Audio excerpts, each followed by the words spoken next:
إله إلا الله أشهد أن محمدا رسول الله أشهد أن محمدا رسول الله حي على الصلاة حي على الصلاة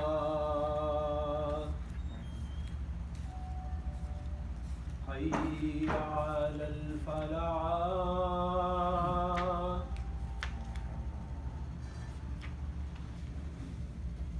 حي على الفلاح الله أكبر الله أكبر لا إله إلا الله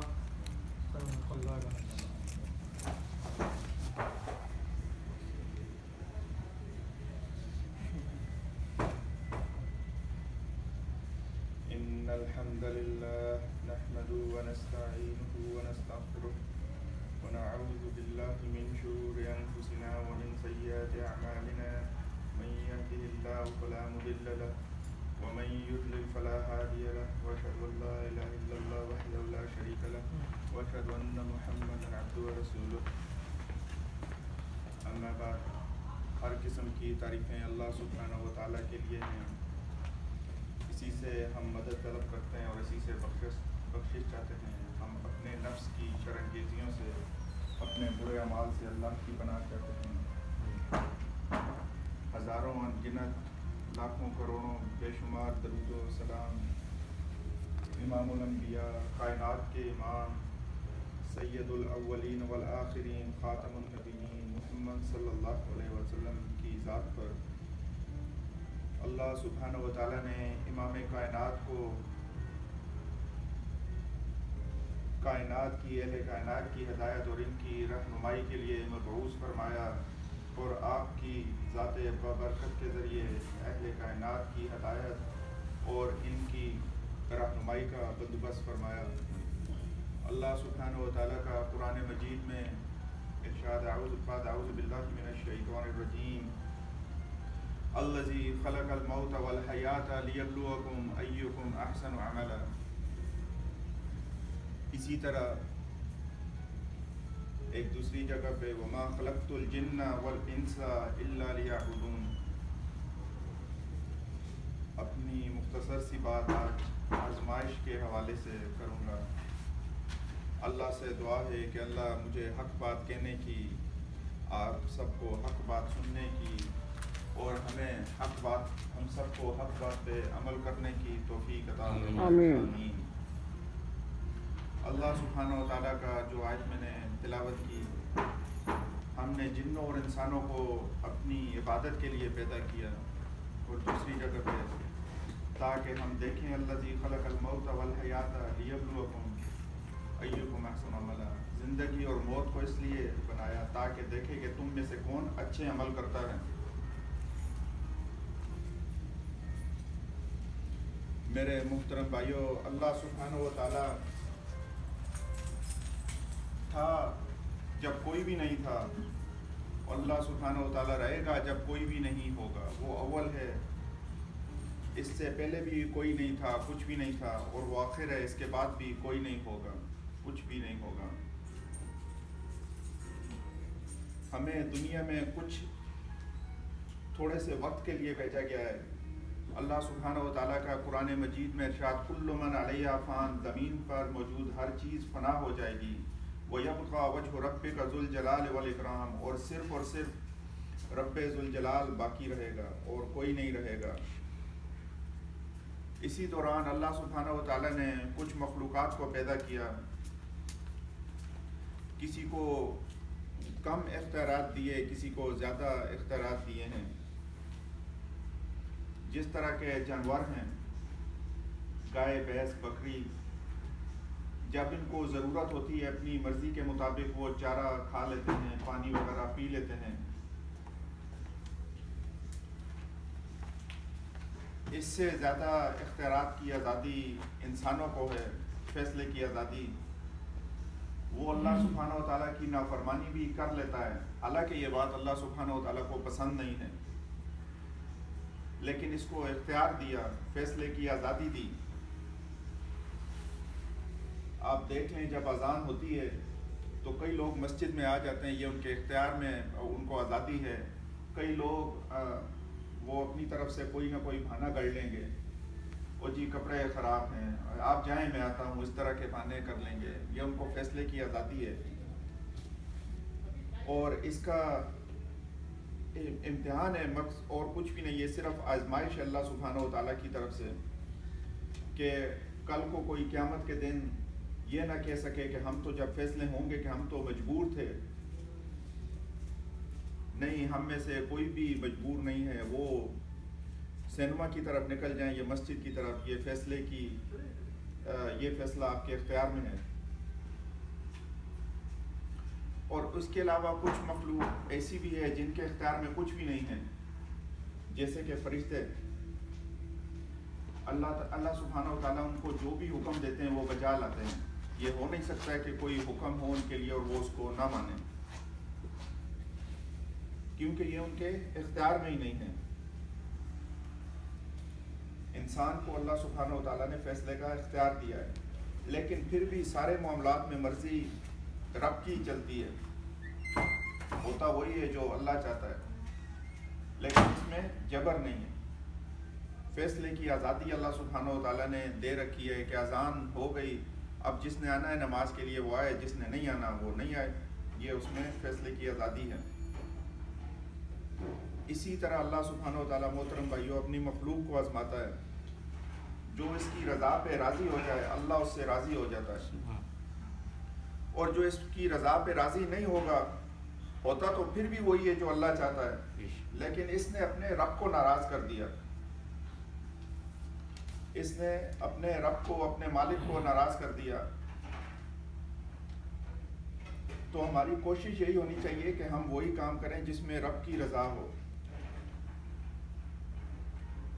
جس طرح کہ آج کل یہ وبا عام ہے، کئی لوگ جن کے کاروبار وغیرہ بند ہیں،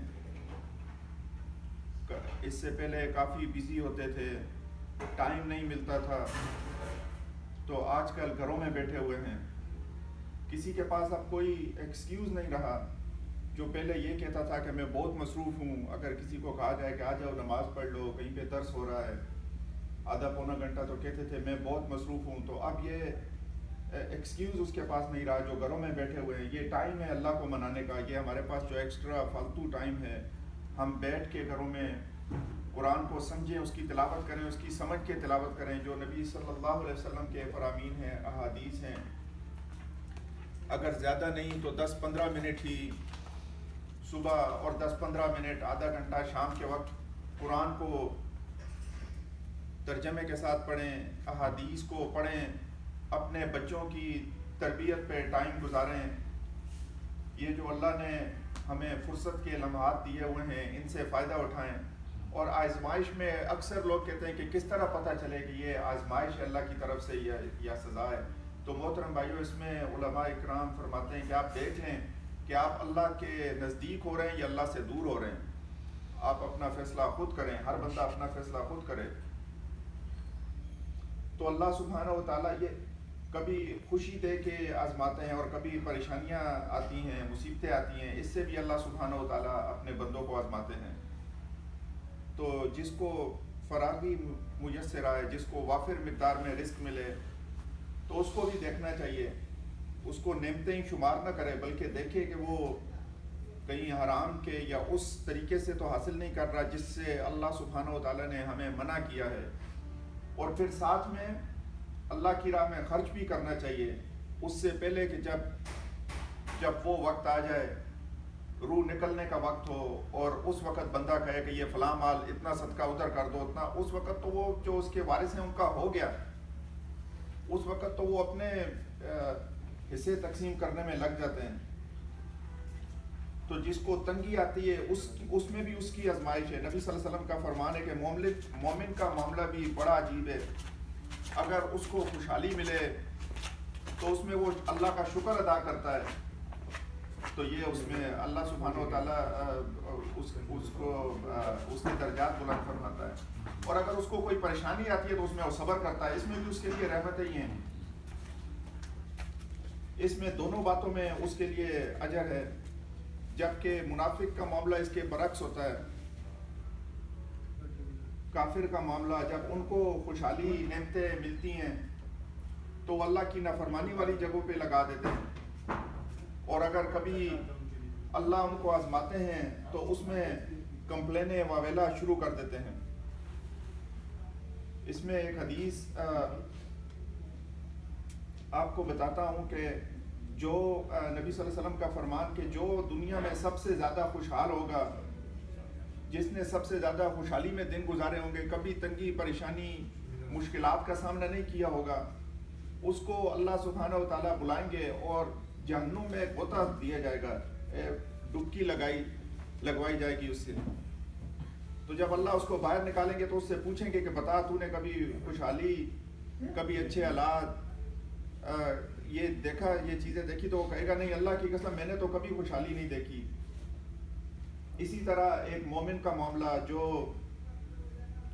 جس کے حالات بہت سختی میں گزرے ہوں گے، تنگی میں گزرے ہوں گے، اس کو بلایا جائے گا اور اس کو جنت میں ایک ڈبکی دی جائے گی۔ صرف ایک دفعہ ڈبکی دے کے اس کو جب باہر نکالا جائے گا تو اللہ سبحانہ و تعالیٰ پوچھیں گے اس سے کہ بتا تو نے کبھی تنگی، کبھی پریشانی، کبھی مشکلیں مصیبتیں دیکھی؟ تو وہ کہے گا نہیں اللہ کی قسم میں نے تو ایسے کبھی بھی نہیں دیکھے۔ صرف یہ ایک لمحے کا جو ہوگا میرے بھائیوں، دونوں بدل جائیں گے۔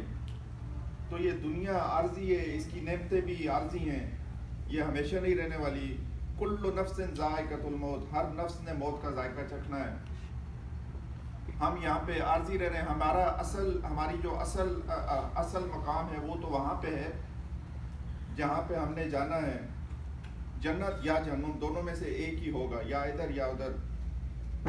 اور صرف آزمائشوں سے ہی، وباؤں سے ہی نہیں، بلکہ جب موت آنی ہوتی ہے تو وہ کہیں پہ بھی آ جائے گی، آزمائشیں ہوں یا نہیں، یا وبائیں ہوں یا نہیں ہوں۔ اس کی مثال آپ دیکھ لیں، کچھ دن پہلے ہی غالباً رمضان میں ایک پلین کریش ہوا تھا کراچی میں، تو اس میں 2 بندے جو پلین گرا تو اس میں سے بھی 2 بندے بچ گئے تھے۔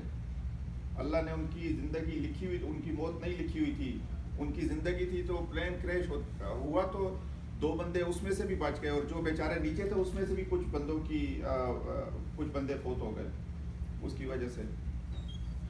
تو جن کی لکھی ہوئی ہوتی ہے موت، اس کو تو ہر حال میں آنی ہے، ہر جگہ پہ آنی ہے، اور جس کی نہیں لکھی ہوگی تو ایسے اللہ سبحانہ و تعالیٰ اس کے حفاظت کے بندوبست فرما دیتے ہیں کہ جہاں پہ ہمارا وہم و گمان بھی نہیں ہوتا۔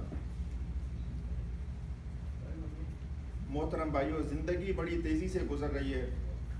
جو ہمارے بزرگ ہیں، یہ جن کی عمریں جوانی سے گزر چکی ہیں، تو دیکھیں ہم بات میں یہی کہتے ہیں کہ ابھی کل کی بات ہے، کل کی بات ہے، ہر بندہ یہی کہتا ہے کہ ابھی کل کی بات ہے، کل کی بات ہے، پتہ ہی نہیں چلتا۔ ایک بزرگ کہیں سے گزر رہے تھے تو انہوں نے چند نوجوانوں کو دیکھا، وہ بیٹھے ہوئے گپے لگا رہے تھے، تو ان کے پاس کھڑے ہو گئے۔ تو ایک نوجوان نے ان سے پوچھا کہ بابا جی کیا بات ہے، کیا دیکھ رہے ہو؟ تو انہوں نے آگے سے جواب دیا کہ میں دیکھ رہا ہوں کہ اگر یہ وقت، یہ لمحات فرصت کے اگر ملتے پیسوں کے عوض تو میں تم سے سب کچھ خرید لیتا، کچھ بھی باقی نہیں چھوڑتا۔ تو یہ جو ہمیں اللہ سبحانہ و تعالیٰ نے محترم بھائیوں ٹائم دیا ہوا ہے، ہمیں کوشش کریں اس وقت جو بھی فارغ ہیں، جن کے کرونا کی وجہ سے مصروفیات کم ہیں، ان کا زیادہ سے زیادہ فائدہ اٹھایا جائے۔ اور سب سے آسان سبحان اللہ، الحمدللہ، لا الہ الا اللہ، اللہ اکبر، نبی صلی اللہ علیہ وسلم کا فرمان کہ جن چیزوں پر سورج نکلتا ہے، مجھے یہ سبحان اللہ، الحمدللہ، لا الہ الا اللہ، اللہ اکبر یہ کہنا ان سب چیزوں سے زیادہ محبوب ہے، دنیا مافیا سے مطلب سبحان اللہ، الحمدللہ، لا الہ الا اللہ، اللہ اکبر۔ اور اس کے کہنے کے لیے کوئی ایکسٹرا ایفرٹ بھی نہیں، آپ چلتے پھرتے اللہ کا ذکر کرتے رہیں، ساتھ میں جو ہمارے دوسرے بھی گھر میں ہیں اس کے علاوہ جو اپنے کام پہ مسلمان بھائی بہن ہیں ان کو بھی یاد کرواتے رہیں کہ یہ ایک اللہ کی طرف سے آزمائش ہے، اور ہماری کوشش ہونی چاہیے کہ جو ہماری غلطیاں، کمیاں، کوتاہیاں ہیں ان سے اللہ کی ان سے معافی مانگے اللہ سبحانہ و تعالیٰ سے، اور اللہ سبحانہ و تعالیٰ کے قریب تر ہو جائیں۔ اسی طرح ایک اور جگہ پہ نبی صلی اللہ علیہ وسلم کا ارشاد ہے کہ جو دنیا کو مقصد حیات بنا لیتا اللہ سبحانہ و تعالیٰ اس کے معاملات کو بخیر دیتے ہیں۔ کبھی ادھر بھاگے گا، کبھی ادھر بھاگے گا، کبھی ڈاکٹر کی اپوائنٹمنٹ، کبھی گاڑی کو صحیح کروانا، کبھی بچوں کو اسکول سے پک کرنا، کبھی یہ یہاں پہ دیر ہو گئی تو وہاں پہ گیا، وہاں پہ نہیں پہنچ سکا ٹائم پہ، اور جس کا مقصد آخرت ہو اللہ اس کے معاملات کو جمع کر دیتے ہیں۔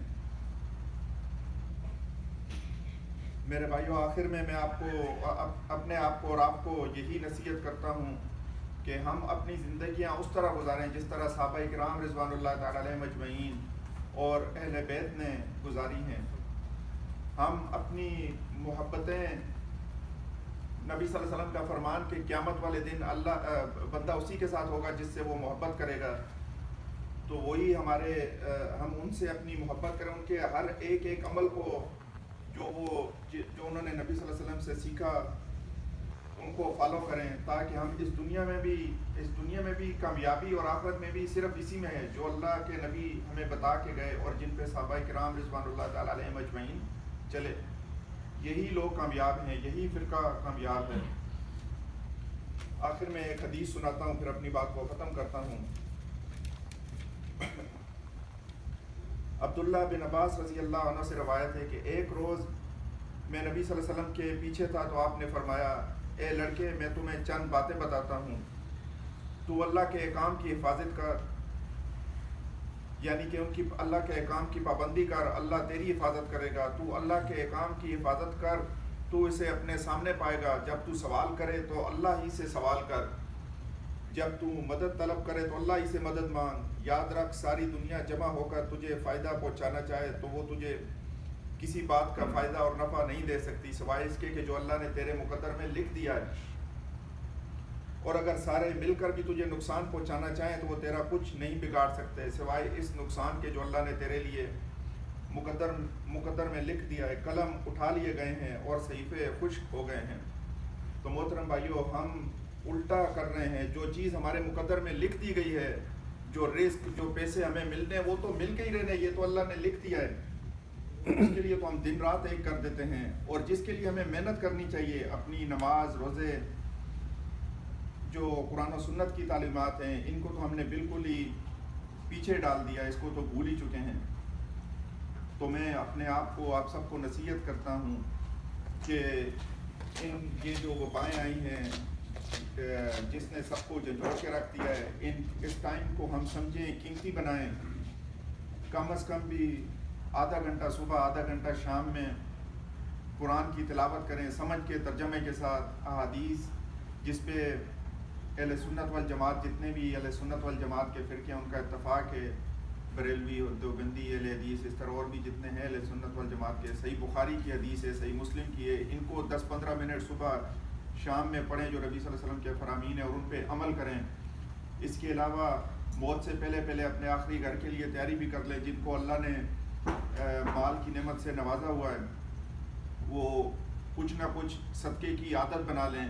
یہاں پہ ہماری کمیونٹی میں بھی کافی لوگ ہیں جو کہ یہاں پہ ڈسٹریبیوٹ کرتے ہیں غریبوں کو۔